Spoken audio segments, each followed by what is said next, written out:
O semiárido nordestino está enfrentando uma das maiores secas de sua história.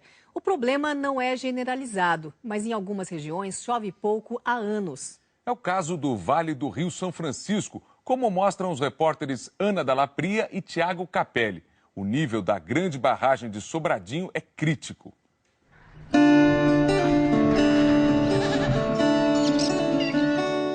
6 anos consecutivos com chuva abaixo da média. Estou aqui já há 41 anos e nunca se registrou uma seca tão intensa de um período tão longo como essa que está se registrando nesta década de 2010. A chuva mais grossa que deu foi de 25 milímetros. Na região do Vale do Rio São Francisco, entre os estados da Bahia e Pernambuco, a média normal de chuva gira em torno dos 500 milímetros. Em 2017, foram só 140. A estação regular das águas nessa região terminou em maio. E se tudo correr dentro da normalidade, só deve recomeçar no final do ano. Como a caatinga não se regenerou totalmente, os criadores vão ter dificuldade para alimentar seus rebanhos. Seu Chico Santos é dono desse sítio de 62 hectares no município de Petrolina. É um homem acostumado a lidar com a seca. Durante o período das águas, o rebanho de 60 caprinos pasta na caatinga. E ele cultiva uma área de 4 hectares de forragem, onde produz feno e silagem para alimentar os animais durante o período da estiagem. Eu, graças a Deus, tenho 2 anos que eu não sei o que é essa mortalidade de animal. Normalmente, seu Chico planta milho e maniçoba. A maniçoba é essa planta aqui, que é uma parente da mandioca. Ela é nativa do semiárido e é uma importante fonte de alimento para os rebanhos da região. A maniçoba tem 25% de proteína, mas assim como a mandioca brava, contém ácido cianídrico, substância tóxica que mata os animais se for servida verde. Por isso, só pode ser usada na forma de silagem, depois de fermentar por 40 dias, ou de feno, onde passa por um período de secagem ao sol. A maniçoba é bastante tolerante à seca, mas esse ano nem ela resistiu. Tivemos uma perca de mais de 90%. O milho que seu Chico plantou ou morreu ou não se desenvolveu, e ele perdeu praticamente todo o investimento que fez. Maniçoba, o ano passado, eu consegui fazer 4.480 quilos. E esse ano não chega a 300 quilos. A silagem, o ano passado, de milho, eu fiz mais de 500 sacos de silagem. Esse ano, só na silagem, não chega a 200. A grande preocupação do pessoal aqui não é nem com a comida, é com a água. A chuva foi tão pouca que os açudes e barreiros não encheram. Nessa comunidade, por exemplo, a única água que restou foi essa, que vai durar aí uns 2, 3 dias no máximo. Depois disso, só comprando carro-pipa. Na comunidade, tem até um poço, só que ele está quebrado há mais de ano. Seu Chico explica que o poço é de uso coletivo e que o conserto não sai por menos de R$3.000. Dinheiro que, segundo ele, ninguém por aqui tem. Aliás, comprar água de pipa até a próxima estação de chuva também não é uma opção. É caríssimo, ninguém tem condição de comprar, porque for vender o rebanho, se ele botar 1 ou 2 carradas d'água, mas não bota 3. Quanto custa um pipa hoje? 300 conto. Dá para quanto tempo? Vixe, pra mim que crio menos bicho, um pouco, não dá 15 dias não. O problema da água é grave. Nesse pedaço do sertão de Pernambuco, os principais açudes estão secando. Sobre o leito do Rio São Francisco, na divisa dos estados da Bahia e Pernambuco, está a principal reserva de água da região, o lago da usina hidrelétrica de Sobradinho, que além de produzir energia, abastece diversos projetos de irrigação. E Sobradinho também corre risco. A temporada de chuva já acabou e o reservatório só atingiu 15% da capacidade total. Nessa mesma época do ano passado, ele estava com quase 27%. Até a metade de junho, entravam no lago 500 metros cúbicos de água por segundo e saíam 700. Semana passada, o Operador Nacional do Sistema Elétrico, em conjunto com a Agência Nacional de Águas e os representantes dos usuários, decidiram reduzir a vazão para 600 metros cúbicos por segundo. E novas medidas podem ser tomadas nos próximos meses, como explica Kênia Marcelino, presidente da Codevasf, a Companhia de Desenvolvimento do Vale do São Francisco. O acompanhamento que é feito pela sala de situação semanalmente, que é justamente para adotarem as medidas necessárias e também as estratégias necessárias para assegurar a garantia do uso dos diversos usos que a bacia do Rio São Francisco proporciona. Nós já vimos operando com déficit em Sobradinho há bastante tempo. Paulo Salles é gerente executivo do Distrito de Irrigação Nilo Coelho, um dos maiores do país. Quantos hectares de área plantada precisam dessa água do São Francisco? O Nilo Coelho hoje ele tem em áreas ocupadas cerca de 23 mil hectares. São quantos proprietários? São 2.326 usuários hoje.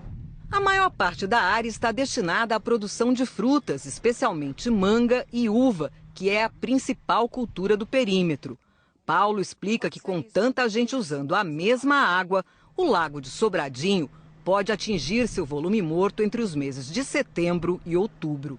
Em chegando no volume morto, nós vamos ter naturalmente dificuldade de operar o sistema. É que a captação de água é feita através de um canal dentro do lago. Para isso, é preciso que ela esteja a uma altura ou cota, como dizem os técnicos, de 380 metros acima do nível do mar. Abaixo disso, o sistema opera com limitações. Chegando a 378 metros, já não dá mais para elevar a água até o canal. O trabalho está sendo feito pela Codevasf, que é fazer a instalação de módulos flutuantes. Esse sistema de flutuantes capta a água mais ao fundo do lago, consegue colocar essa água num canal específico para fazer com que a gente consiga operar com essa deficiência, né? Quem precisa da água de Sobradinho para irrigar seus cultivos, hoje vive dias de muita apreensão. Nós estamos no pior período seco, o pior ano de seca, de crise hídrica que está afetando o Vale do Rio São Francisco. Seu Amaury Bezerra é um dos pioneiros do Nilo Coelho. Chegou aqui em 1976. Agrônomo de formação, também exerce papel de liderança. Até o mês passado, presidia o Conselho dos Agricultores Irrigantes do Perímetro. Ele cultiva 50 hectares de manga. São cerca de 10 mil plantas que produzem perto de 1.800 toneladas de fruta por hectare ano. Quanta água o senhor usa para manter esse pomar em funcionamento? No ano, em torno de 500 mil metros cúbicos de água na propriedade de 50 hectares. Se for preciso usar o sistema de flutuantes para retirar a água do lago, o custo da irrigação vai subir. Da ordem de R$50 por mais 1.000 metros cúbicos de água por mês. A maior preocupação dos agricultores, no entanto, é que o sistema tenha que racionar o fornecimento de água. Seu Edmilson dos Santos planta 21 hectares de uva. São 5 variedades diferentes. Ele explica que as parreiras não toleram irrigação irregular. Se iniciar o racionamento, o prejuízo vai ser grande, porque manga, goiaba, outras culturas, pode até vir um racionamento, mais uva. Além do mais, é um valor muito alto para a gente tomar prejuízo. Tanto é que hoje a gente já deu uma freada, não estamos mais nem investindo, nem poderia ter condição de comprar novas áreas, mas a gente parou porque a situação aí do rio cada dia que está pior e está bem diferente do ano passado, né? Para adiar a entrada do lago no volume morto, os agricultores querem que o operador nacional do sistema reduza a vazão de Sobradinho para 500 metros cúbicos por segundo. E enquanto a água vai baixando, os pequenos agricultores que estão fora dos projetos de irrigação e que têm que retirar a água do lago por conta própria já enfrentam muitos problemas. Quando as estações de chuva são normais, a água do reservatório chega até o pé daquele morro. Só que tem anos que isso não acontece por aqui. Quanto mais a água baixa, mais os produtores têm que gastar com tubulação, motores, energia elétrica e diesel para poder jogar água nas propriedades. Hoje, o senhor tem ideia de quantos quilômetros o senhor precisa de cano para levar essa água à sua propriedade? 8. 8? 8 quilômetros. Quando o senhor começou aqui, o senhor precisava de bem menos? Era 1 quilômetro, não é nem nenhum. Seu Washington de Barros tem 50 hectares de terra em sociedade com um cunhado. Por mês, produz cerca de 3.600 caixas de goiaba e umas 500 de manga. Isso dá para o senhor uma renda de quanto? Por mês, uns 20 mil. Isso bruto. Bruto. Seu Washington explica que quanto mais distante a água fica, mais ele gasta com energia.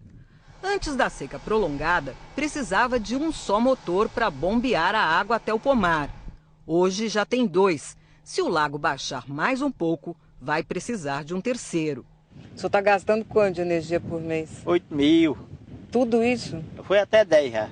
Para reduzir o gasto, ele está diminuindo a irrigação. Quanta água o senhor coloca aqui dentro por dia? É 3 horas em cada área. Um dia, outro não. Não dá para molhar todo dia? Dá não, porque aí fica caro demais a energia. Por causa do alto custo da energia e da incerteza no que diz respeito ao fornecimento de água, alguns vizinhos do seu Washington abandonaram suas áreas. O senhor está preocupado? Tô. O cara investe muito aí depois perder, né? Todo mundo fica preocupado. Os problemas são graves e vêm se acumulando com os anos consecutivos de seca. Pior para o Rio São Francisco, que vê suas águas minguarem dia após dia, como explica Roberto Malvese, assessor para meio ambiente da Comissão Pastoral da Terra.